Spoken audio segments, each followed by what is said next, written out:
Hi friends, welcome back to Naga's Kitchen. இன்னைக்கு கிச்சன்ல morning breakfast recipe பார்க்க போறோம்.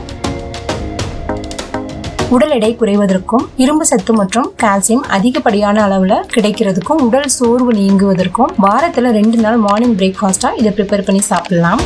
இதோட டேஸ்ட்டுமே பாத்தீங்கன்னா ரொம்பவே சூப்பரா இருக்கும்.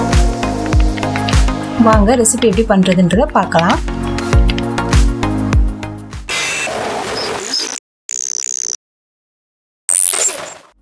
முளைக்கட்டிய கொள்ளு பயிறு அரை பவுல் எடுத்திருக்கேன். இதோட ஒரு பெரிய சைஸ் உருளைக்கிழங்கு தோல் சீவிட்டு பொடியா கட் பண்ணி இதோட சேர்த்திருக்கேன். 1 டீஸ்பூன் மிளகாய் தூள், அரை டீஸ்பூன் கரம் மசாலா தூள், 1/4 டீஸ்பூன் மஞ்சள் தூள், அரை டீஸ்பூன் சோம்புத்தூள், அரை டீஸ்பூன் சீரகத்தூள்,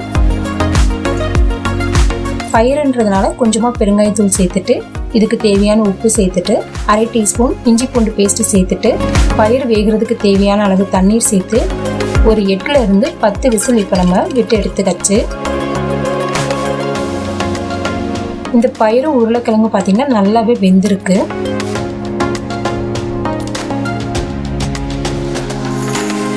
இது நல்லா ஆறுனதுக்கு அப்புறமா ஒரு மிக்ஸி ஜார்ல போட்டுட்டு நல்ல பேஸ்ட் மாதிரி கிரைண்ட் பண்ணி எடுத்துட்டேன். இப்போ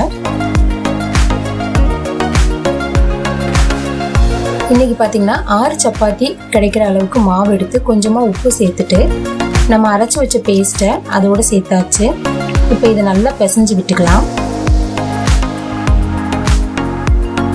கொள்ளு முளை கட்டுறதுக்கு ரொம்பவே ஈஸியான விஷயங்க. ஒரு 10 மணி நேரம் நல்லா கொள்ளை ஊற விட்டுட்டு அதை நைட் நீங்கள் தூங்கும் போகும்போது தண்ணியை நல்லா வடிச்சிட்டு ஒரு ஒயிட் கிளாத்தில் போட்டு கட்டி விட்டுருங்க.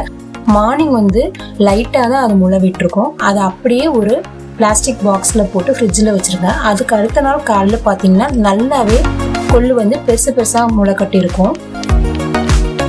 இப்போ பார்த்தீங்கன்னா மாவு நல்லா ப்ரிப்பேர் ஆயிடுச்சு. மாவுமே பார்த்தீங்கன்னா நல்லா சாஃப்டாக இருக்கும், உங்களுக்கு ஹார்டாகவே இருக்காது. பயிறு சேர்த்தா ஹார்டாக இருக்குமே அப்படின்றது வேணால் நல்லா சாஃப்டாக இருக்கும் மாவு.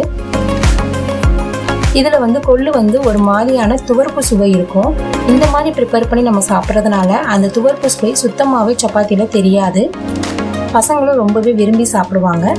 இப்போ நம்ம சப்பாத்தி போட்டு எடுத்துக்கலாம். நம்ம சேனலில் ஆல்ரெடி வெந்தயக்கீரை ஸ்டஃப்டு சப்பாத்தி போட்டிருக்கோம். அதையும் ஒரு தடவை செக் பண்ணி பாருங்கள். நீங்களும் இதே மாதிரி சப்பாத்தி ப்ரிப்பேர் பண்ணி பாருங்கள். அவ்வளோதான், நம்மளோட கொள்ளு சப்பாத்தி ப்ரிப்பேர் ஆயிடுச்சு.